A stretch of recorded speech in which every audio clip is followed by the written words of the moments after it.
value means you have insurance. Best value means that you have a staff, or you assemble a team in terms of to support your projects. The one thing about the government market in terms of talking through teaming is most government projects are big. And so the government understands that 3, 4, 5 companies always have to come together to provide a solution for the government. So for example, let's take the CDC for example. A year ago, the CDC was looking for SAP professional consultants to go in there and help them integrate their vendor workflow and their vendor database. And so to do that, one company cannot provide the whole solution because it requires SAP software, but it also requires server, right? Just because you understand SAP doesn't mean you understand server and large data. It doesn't mean you understand the people, the staffing behind it. And so there may be 2 or 3 companies coming together to provide one solution to the CDC. And that's normal. I would say most projects in the government space require some type of teaming relationship. And so even if you don't like to write proposal, find a teaming partner who has a strong proposal writing team. And that's how you avoid not having to write proposals, because you have a partner who knows how to write proposal, and you can just provide the solution. So let's talk through a little more details. So I call the 12 steps of government contracting, I call it ASRM ROB-CC. And so the first name is ASRM, ROB-CC is the last name. Because the government uses acronyms, I use acronyms to teach people these 12-step process. And I call her the goddess of government contracting. So you got to get to know the goddess of government contracting. The more you get to know her, the more successful you'll be. Okay, so the layout is a little bit off, but that's fine. So the first step is assessment. Second step is strategy. Third step is education. Fourth step is registration. The fifth step is image, your brand, how you look. So if your company is called John Smith IT Services of Johns Creek, that might be your business name, right?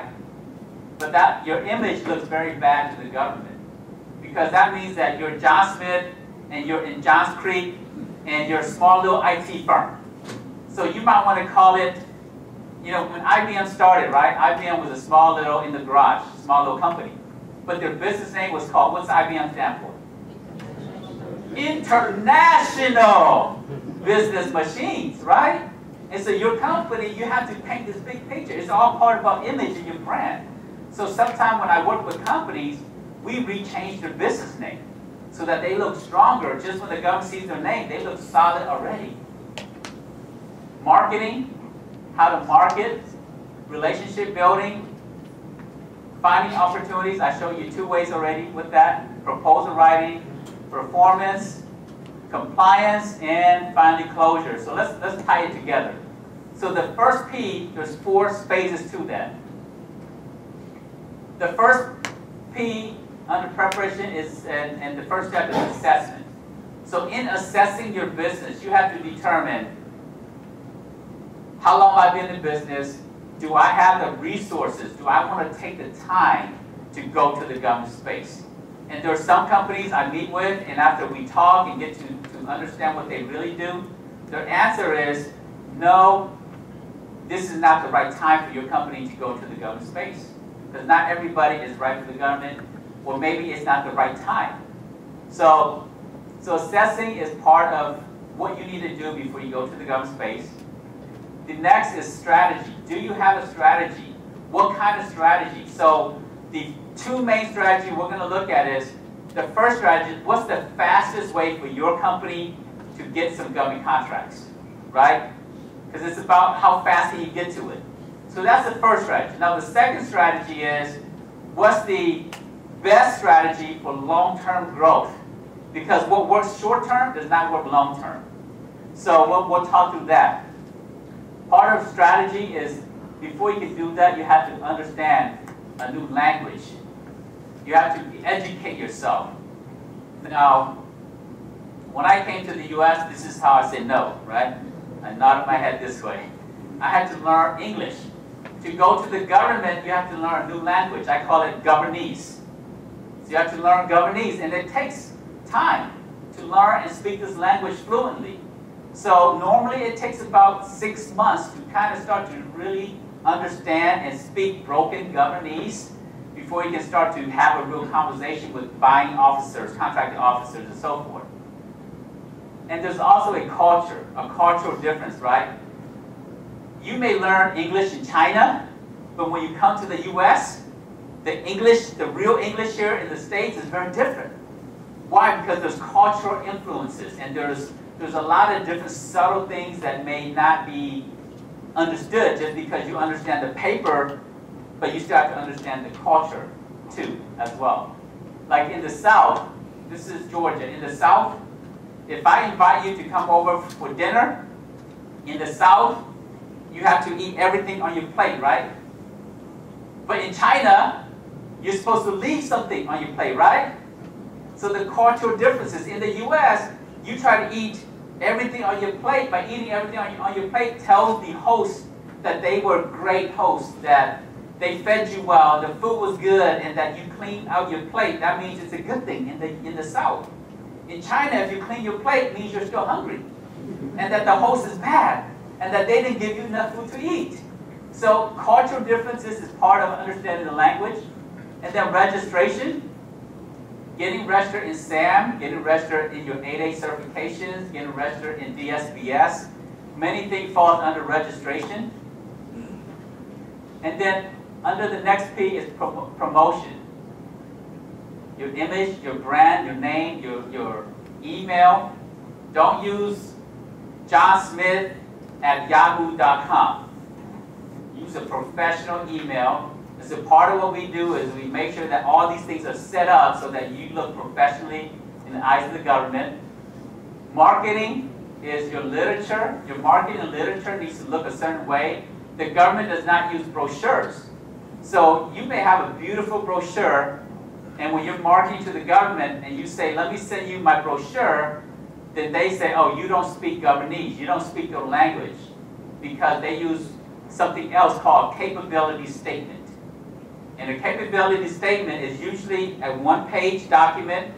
Think of it as like your one-page resume for yourself as a professional. Well, it's a one-page resume for your company.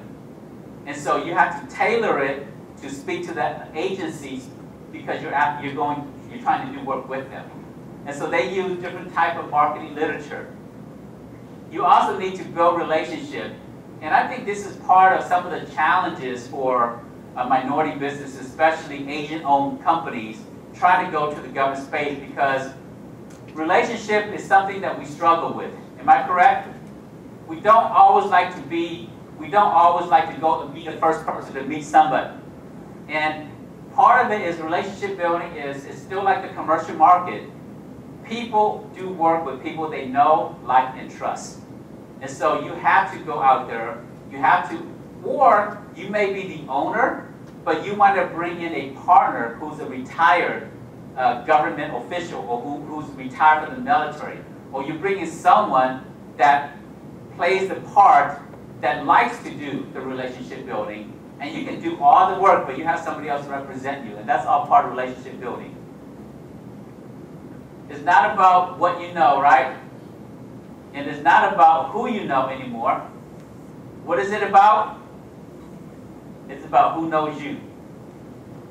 Because we think, okay, I know this here and I know this person, but just because you know them, like I know President Obama, but he doesn't know me. Doesn't make a lot of, not a lot of, I can't influence policies because I don't know, he doesn't know me back. So proposal writing. Proposal writing in this phase here is about finding the opportunities, and it's about writing a proposal that will win you a contract. Now, proposal writing is a one-day workshop, so I won't go into a lot of details on proposal writing.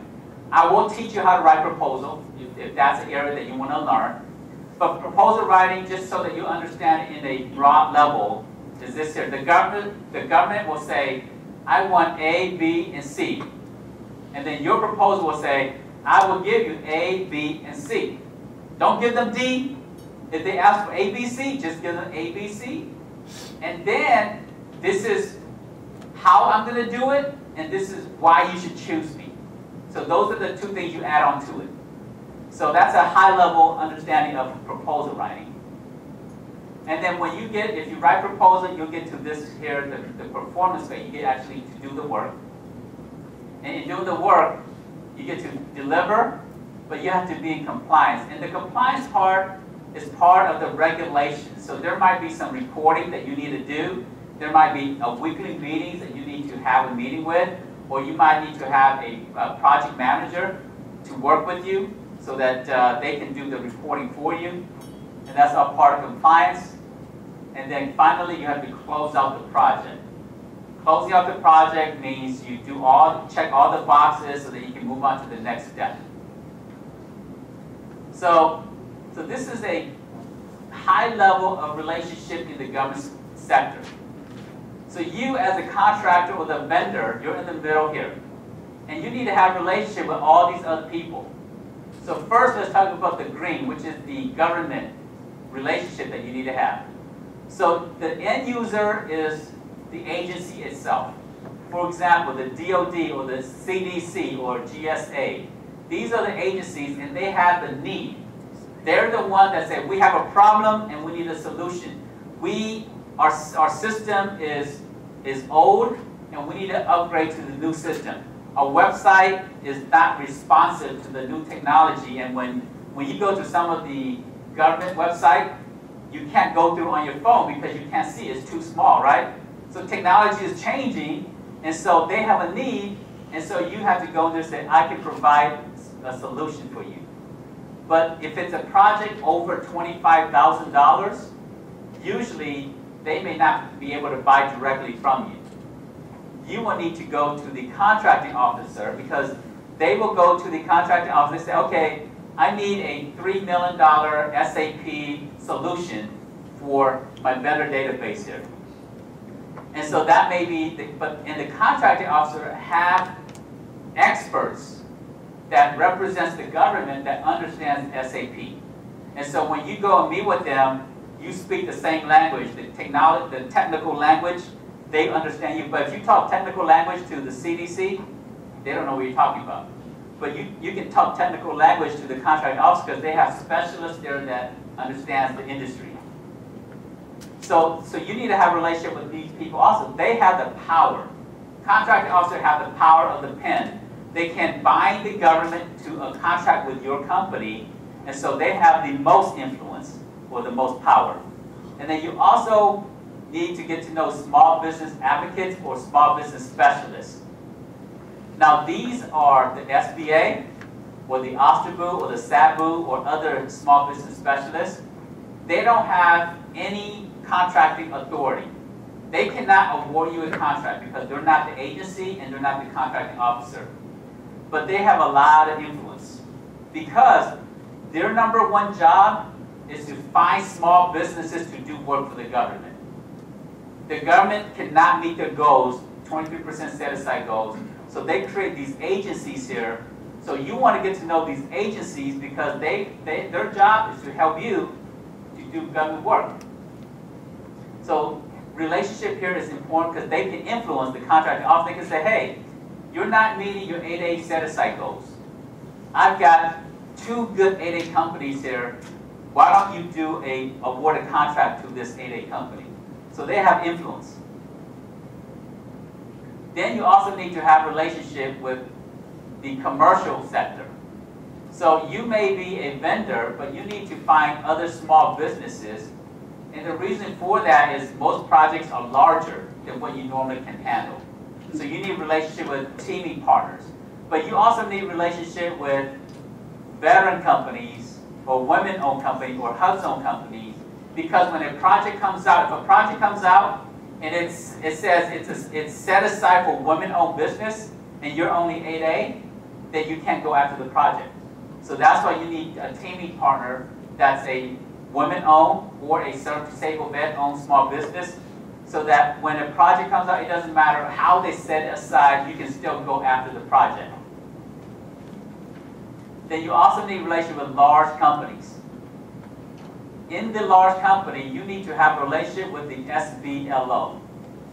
The SBLO stands for the Small Business Liaison Officer. Now, for large companies like UPS or IBM, sometimes this person is called a diversity manager, or sometimes they're called the subcontracting manager. In the government space, their other title is called the SBLO, Small Business Liaison Officer. And so you want to go to them and get to know these people, because their number one job is to make sure that their subcontracting goals to small businesses are met, so that they can have enough minority representation, women representation, veteran representation in their organization. Part of it is because most large company has a true will and a true vision to have inclusion. Some of them may not have that vision, but they understand that the requirements are there, and so they have to meet the requirements. So either way, it doesn't matter. They need you, and so you want to do work with them. And then lastly, you as a vendor, you want to develop your own government department. These are people that you want to bring into your own team and build up and get to know and grow. And so sometimes you need a proposal writer. And so this person may not be someone that you hire in-house. It may be a proposal writer that you pay them by the hour to write your proposals. And so, but you need someone like that on your team. It may be where you need a business development person, someone to go and build relationship for you. You need that as part of your government team. You need a CPA who understands government contracting, because the government does speak a different language. Accounting falls under GAAP regulation, but it's a little bit different because they have some additional requirements so that your businesses can be compliant when it comes to DCA audits and so forth. And so you need someone, and then you might need a legal team, because when you're bidding for a project, I have one of the companies I'm working with right now is going through some legal issues. They won a $3.6 million project. They're an 8A company, and they were sole sourced a $3.6 million contract. And this is her first project in the government space. So she went from doing $20,000, $30,000, $40,000 a year to $3.6 million in a very short period of time. But she got into some legal issues because the GSA awarded her the project, and the SBA mis-awarded it to her teaming partner instead of to her, because she was an 8A. The teaming partner was not an 8A. And so when the error was caught, they had to reissue an award to her. But then the other company, which was a teaming partner, said, "Hey, my name's on there. I'm not going to let you do any of the work." So now it gets into some issues, and so there's some things that potentially things like problems that happens in the commercial market when two companies work together. Same thing happens in the government space. Just because you like each other doesn't mean that you're always going to be friends, right? So you want to pick and choose who your teaming partners are, because that's important as well. I'm not going to go to this. This is the process that the government goes to engage you. I'm not going to talk through that there. I'm going to take a quick second and talk about some examples of companies that started in the government space and where they are now. So let me take a second to do that.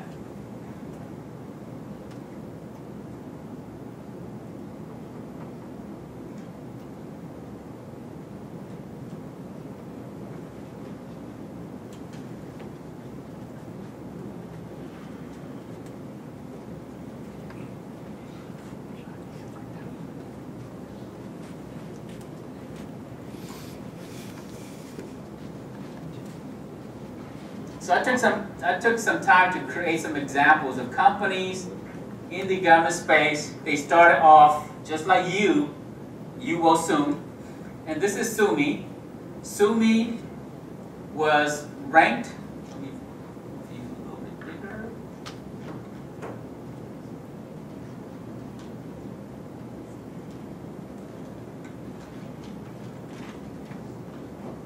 So Sumi was how old?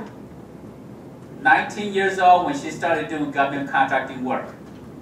So Inc. magazine ranked her as one of the top 50, one of the top 30 women under the age of 30 in business. So she started her company, and she She's an IT, it's an IT company. She started a company in 2003, and she's trying to learn the government space. In 2004, she won $39,000 in government contracts, which is not a lot of money. In 2005, she got into the 8A program in March of 2005. So 2005, her revenue jumped from $39,000 to $198,000, which is, for a 20-year-old, that's good money now. But then the following year, she went to $6.6 million. So you can see the power of the 8A, it jumps very quick like this here. And she's done about $86 million in the government space since she started. Let's look at another example. This is Roger House. He's actually a friend of mine. My partner and I helped him when he got started in the government space. And Roger House retired from the Navy, started his company. Well, actually, he retired and he went to work for Accent Corporation, and was worked for Accent Corporation, and the owner of the company said he was going to close down the company. And Roger said, well, if you close down the company, I'm going to lose my job. So he struggled with that for a little bit, and then he went to the owner. He said, tell you what, why don't you sell me the company? And the owner said, okay, instead of closing down the company because it wasn't profitable. He had many other companies that was profitable, and Accent Corporation wasn't profitable, so Roger bought the company. He turned it around, and so you can see that he got into the program in 2008. So he went, did $500,000 in contract, the following year 1.9, and he's been growing, but his company, just so you know, because I know him personally, even though it says 2012 he only did $4.5 million, most of his work, about $17 million of his work, came from subcontracting, which is not included in this database. This database is only for prime contracts where he did work directly with the government. So he did about $20 million in total revenue for 2012. Let's look at another company. This is a company I did some work with. Kevin Dovey. He's a network engineer, like some of you in here. And so he, as a minority, people kept on saying, hey, Kevin, you're a minority. Why don't you go and start your IT company so that you can get some 8A contracts and some set-aside contract. I mean, he's making good money, 6 figures, so he's not really interested in running a company. And so people kept on urging him, and so finally he said, okay, let me go get my 8A. So he went and got his 8A in 2002, but he didn't do anything with it. He sat on his certification until 2007, and finally he said, you know what, my 8A, the 8A certification only lasts 9 years. So he said, wow, I'm going to grow out of this program. I haven't won any money. So he finally started to go and do some work, and he got $2.8 million, and he's been growing. Even now he's out of the 8A program, he's continuing to grow in revenue. Microtech, this is one of the most successful 8A companies in the last 4 or 5 years. Tony retired from the military, started his company, went and got his 8A company in the year 2005. So 2004, without the 8A, he started winning some small projects. Well, 2005, when he won, he got his 8A, he went to $1.5 million. And the year after that, he got to $59 million. And he's doing about $250 million a year. Ashley Chen, she started her company in 1998. You can see that she didn't do government work initially. She started her company and just kind of did commercial work and did some subcontracting work. And then in 2004, she went and got her 8A certification. So you can see that before 8A, these are the years before 8A. So, still a good sized revenue, $600,000, $2.8 million, $1.6 million. But when she got her 8A, she got $7 million, $8 million, $11 million, $18 million, $700, last year she did $260 million. But this is what I like here. General Johnson, he retired from the military, started his company right here in Atlanta in 1995 with his 2 sons, and then grew his company. By the year 2001, he did $22 million. By the year 2008, he got to $144 million. His company is called the Eagle Group. And Lockheed Martin bought his company, and so he's retired in South Carolina, sipping martini on the beautiful beaches of South Carolina. And I said I like this here because this is my dream for your company. Not to work for the rest of your life, right? To build a company so you can retire and sip martini on the beautiful beaches so you can invite me to come and hang out with you on your private boat. So if you look at this here, just quickly here, let me zoom in. So you can see that these companies here, they go from, the yellow is when they got into the 8A program. So this is the year they got to the 8A program. From 1.5 million to 59 million. From 198 to 6.6 million. From 7 million, 8 million, 11 million. You can see that the power of the certification is very, very important. You know, from Axiom from 500,000 to 1.9 to 4.8 million. Comsys went from nothing to 2 million, 10 million. That company is actually, I won't talk about that. That's another company there. And so if we look at this here, so this is lay the chart equally. So the year of the 8A, this is where they are. The year after the 8A, big jump. And so you can kind of see that the trend is very positive. The average companies in Georgia, the year they got to the 8A program is 192,000.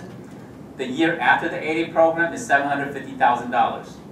So if you're a small company, a one-man shop, a two-man shop, and you're doing a few $100,000 a year, this here can really change your future. There are a few things in the world that what I call great equalizers. You can win the lottery and go from nothing to millionaire, right? Or IT, if you develop a software, a platform, and from nothing to overnight, you get 20 million people using your software, you can be a millionaire. The other equalizer is government contracting. You can go from a small little company, go in there and invest time. You have to invest time, resources, but you can go from that to multi-million dollars in a very few short years. And these are some examples of that there.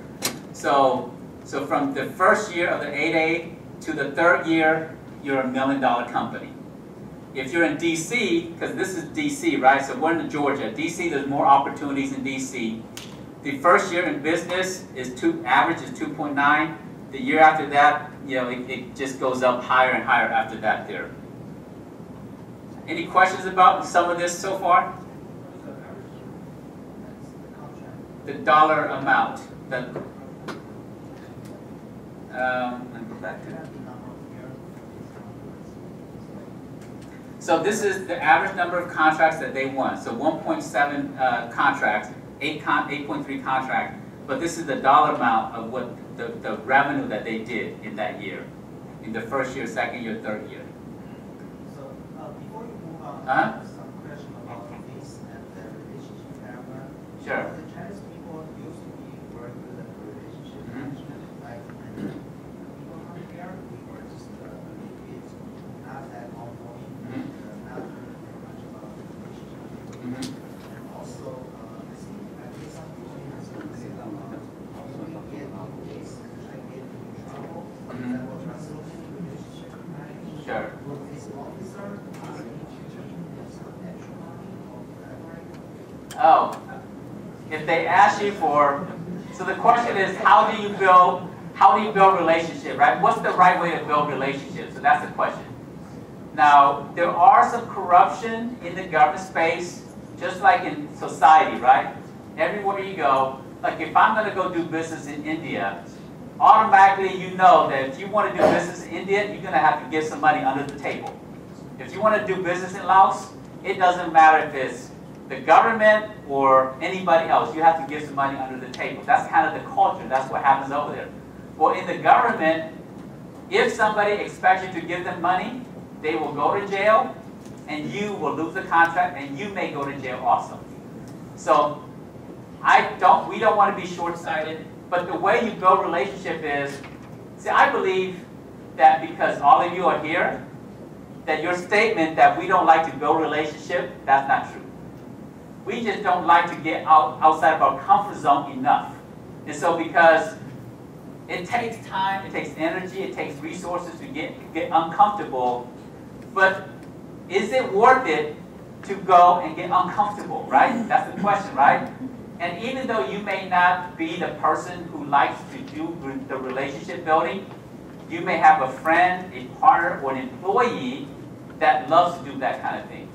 And so you might be the technical person, but you bring in a relationship person to handle that side of it. So you can overcome anything. I started a company with $300, right? $300 does not buy a chair in office furniture. But how do you take that and grow to $10 million worth of furniture? You just have a commitment to do it, and you go out there and you can overcome anything. I have one question. Yes. Right over here. Yeah, you present a lot of successful projects. Made most people here are excited. So I will ask a question like, what's the percentage that all your friends you work with that succeed? They're successful.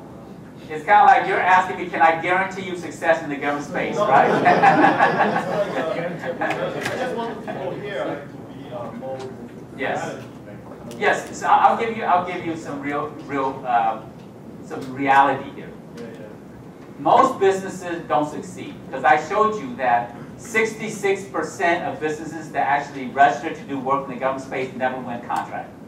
Of the 600,000, only 181,000 are winning contracts. But most of them don't have a system. Most of them don't have anyone teaching them and helping them. They're just going in there blind without any support, any help. And so obviously if you have a plan, a strategy, and a method to do it, then you will bring your learning curve down shorter and you can be more successful. So the typical time that it takes a company to win a contract is 3 years. Do you have 3 years? No. You're so busy running life and running your business, you don't have 3 years to go learn the Governese language. But if I can bring that 3 years down to 12 months, now it's easier. So I can't guarantee any success because I know what to do already. The question is, do you want to do what I'm telling you to do? If you do this here, the success will always be there for you as well. But it's a commitment you have to make. You don't want to try government contracting. Trying will not work. You will have to make a commitment. Just like coming to the U.S., you made a commitment to come, and you got here. You made a commitment to start a business, and you started a business. In the government space, it's the same way. If you're just trying, then I say save your money, don't try. But if you decide that I do $1 million in revenue a year, I'm going to take 10% of that and invest it in the government space so I can grow my company. Then you only commit 10% of your time, of your resources, but you will grow. And then as you grow, then you start to shift 30% in the government space, eventually 50%. I always suggest doing both. Don't just do 100% government because there may be issues, there may be in the margins in government. The good thing in government is that IT is very profitable. Construction is not profitable. Manufacturing is not profitable because it's lowest price in those type of situations. But in fact, IT is more profitable in the government space than it is in the commercial space. So in the government space, they're paying $60, $70 to $200 an hour is normal. In the commercial market, maybe $40 to about $120 an hour is kind of normal in the commercial space. In the government space, it's usually higher. So in the IT field, you're fortunate because there's more profit there. Question? Yeah, how does that join the work out? For example, if I have a big company, I'm joining with a small company with the AA. So how this works out? Okay. So the question is, how does teaming and relationship work in the government space? So teaming works this way here because normally there's a large company or a small company or even two small companies. Let's assume that you might do software development and then you have a friend that does IT security, more cyber security. And the government wants a solution that requires both. And so there's a teaming agreement that's normal in the government space. And so I have samples of that. And so you can just take the teaming agreement, put your name on there, and then when you submit your proposal to the government, the teaming agreement is part of the submission. And so now the government says, okay, because of this here, they approve the teaming relationship so that if somebody tried to squeeze you out, the teaming agreement is enforced by the government.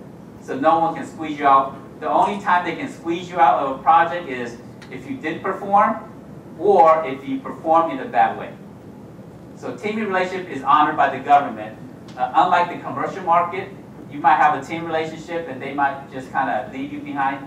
If they do that, there's an appeal process and there's what they call a protest, and you can go through the process and the government will enforce the agreement. Question? In order to win the minority contract, does your teaming partners also has to be a minority company, or does it have to be a minority company? Okay, so the question is, if you have a company and you're a minority-owned company, do your teaming partner need to be a minority-owned company also? No. The reason why you want a team, as a small company, you want to go find a large company like Booz Allen, Northrop Grumman, Lockheed Martin to be your teaming partner. But if the contract is only rewarded for the minorities, so would that be a problem because Booz Allen is a big company?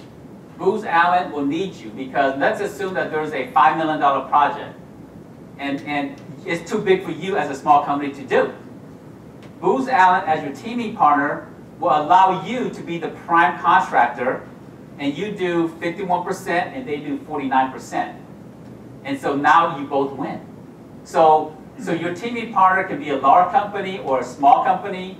They don't have to be minority owned. It can be any type of corporation out there. But your company is the one that is being the prime in this situation if you're going to win the contract directly for both your companies to do work together. Any other questions while I'm back here? Yes. Uh-huh.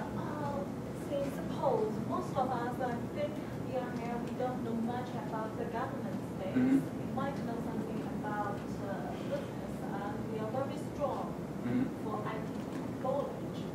So in this we suppose, like we partner with some secure government contractors. Suppose like that's the gas, like how long can we shorten the process? Like for example, also for example, if we are able to get some kind of contract, what that kind of like suppose we get $1 million contract, what kind of cost we should pay for the material contractors to Okay. win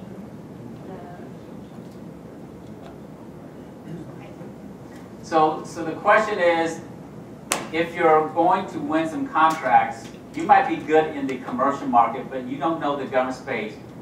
How can you become successful? And when you start winning contracts, how can you protect yourself from going after larger projects or smaller? And how do you divide the profit? How do you divide the commission? How do you pay out? Yes. how much money we need to spend? Yes, so that depends. It starts from the very beginning. So from the very beginning, you decide to go after a project. You see a project, you say, "Ooh, I want to go after that project." So in that situation, you determine what your overhead is going to be, the cost to how many people you're going to have to put on this project, and the type of skills. Do you need someone who knows Java? Do you know someone who knows HTML? Suppose tax support part is no problem. I guess most of us we can team up to solve all the tax issues. Tax is not the major issue for us. That's what I think right now. But what I'm thinking about is we don't really understand the process. We don't understand the governing language. Yes. And we don't know how to do the process. We need to shorten the process time. If it takes 3 years, that could be a huge challenge for most companies. So that's a good lead-in into what I'm going to do in 1 second here. So let me show you. It is very tough, right, in the government space. And that's why it took me, I'm going to show you.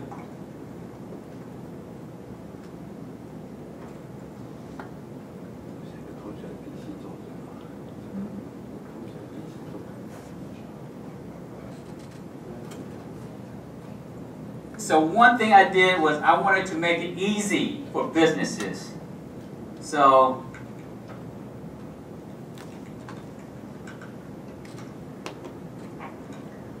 what I did was I took this complex world of government contracting and I simplified it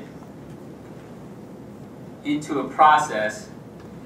But not only simplified it, I put all the details that you would need in there so that you can kind of get into the government space easily.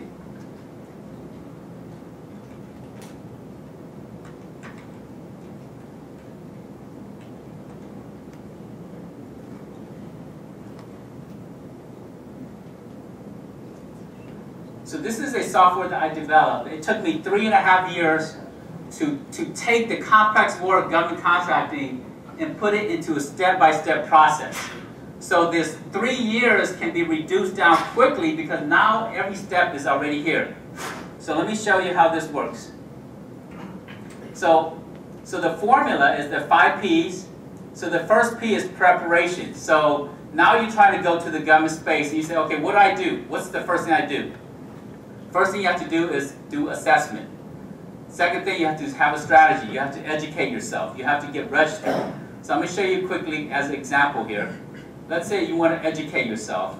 In here, I put the 7 keys to be successful. I already put an attachment in here. You can open it up and read up on it. And this will tell you these are the most important things that you need to do to be successful in the government space.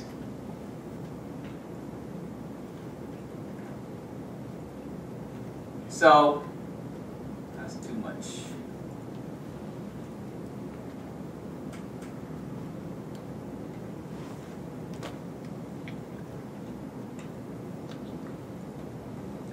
So the most important thing is relationship. The next is past performance. Having some projects in the past allows you to win projects faster. And so these are just some tips that I put in there. This is as an example. Then you can actually, so this is already in here. So all you need to do is pull it down and read and study. Then I said, okay, next thing I want you to do is I want you to go to this website and take this class. So this is a contracting 101 class, and it's a free class. You just go and you take it so that you can learn this language. And so you just click on here, and you fill out your name and take this class. So simplifying this process so that you can just kind of go through step by step. Now let's assume that you get through the education and you get into the registration. Now you have to go and get registered as SAM. And so when you want to get registered as SAM, the first thing you need to do is you need to get your SIC code, your SIC code. So you just click on this link. Takes you to this site. Actually, their website here won't allow us to go there because the security on the government site is down. Actually, so the government needs IT support.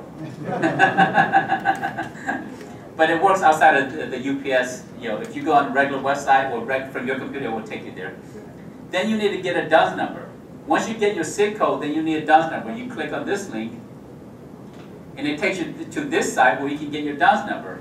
So you can click here to get a DUNS number. Now, or you can email or you can call the phone number to get a DUNS number. So I map it out step by step so that you don't have to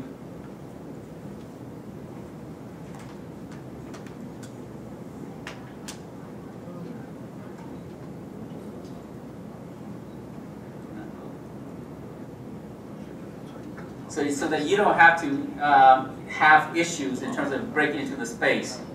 So let's look at another example here. So the next, after that, you need to get your NAICS code, right? Because the government buys numbers, based off of numbers. So you just click on this link here. Takes you to this. And then you can come in here and you search in here. Let's assume you didn't know your NAICS code. So you just type in here, computer. And then this is how you get your NAICS code. So you say, okay, I do this here. No, I don't do that there. Most of your NAICS code will fall under the 541, all this here. 511, 512, computer, software, systems integration, all that falls under these NAICS codes here.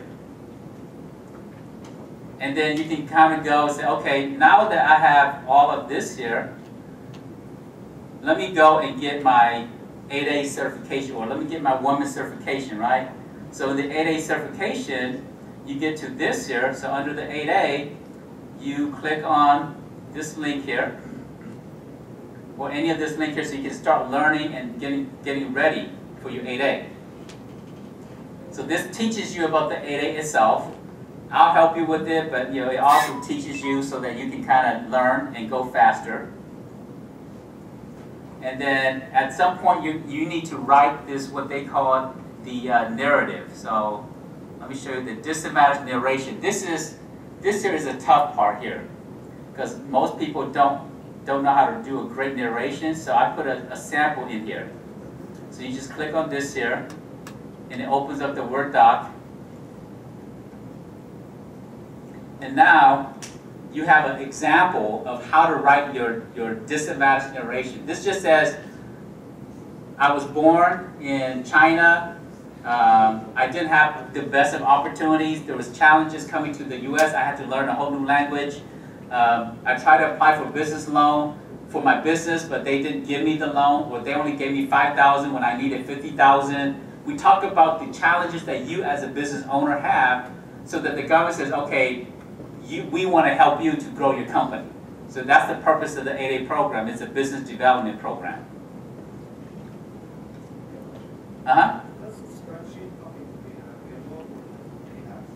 This is, I built my software on top of a platform called Smartsheet. So Smartsheet is a free platform, or you can pay for it. But my software, there's a monthly fee for my software, $149 a month for my software. So very affordable if you want to use this here as a step-by-step process. Yes. To have the step-by-step with all the templates, all the sample agreements, the sample proposals, the sample in terms of disadvantage narration. So your question is, how do I do this here? Well, you're able to do it because I've already mapped it out on a blueprint. So you just kind of go step by step by step. And it took me many years to do this here because I invest, no one paid me to do this here. I decided that I'm not going to go after money. I want to go after building resources so that people can actually know how to do this here. So we got time to take a few last questions. So any other questions? Oh, you have a question? Oh, I thought you would give me the 5-minute signal.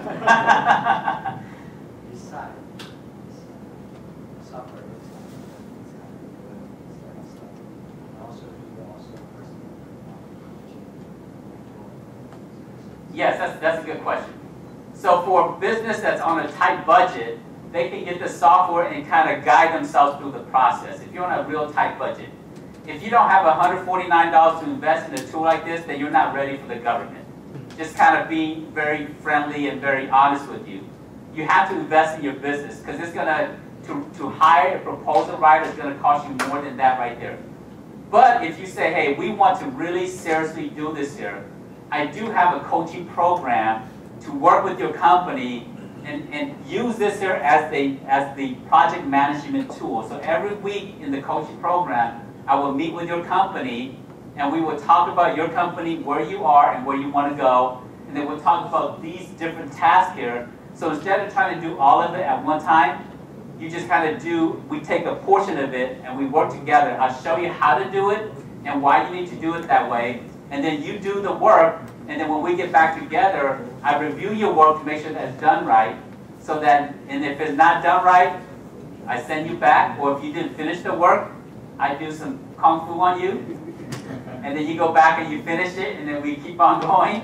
And so the coaching program, if you're interested on that, take my business card and call me. We can kind of talk that through to see if that might be a good match to help.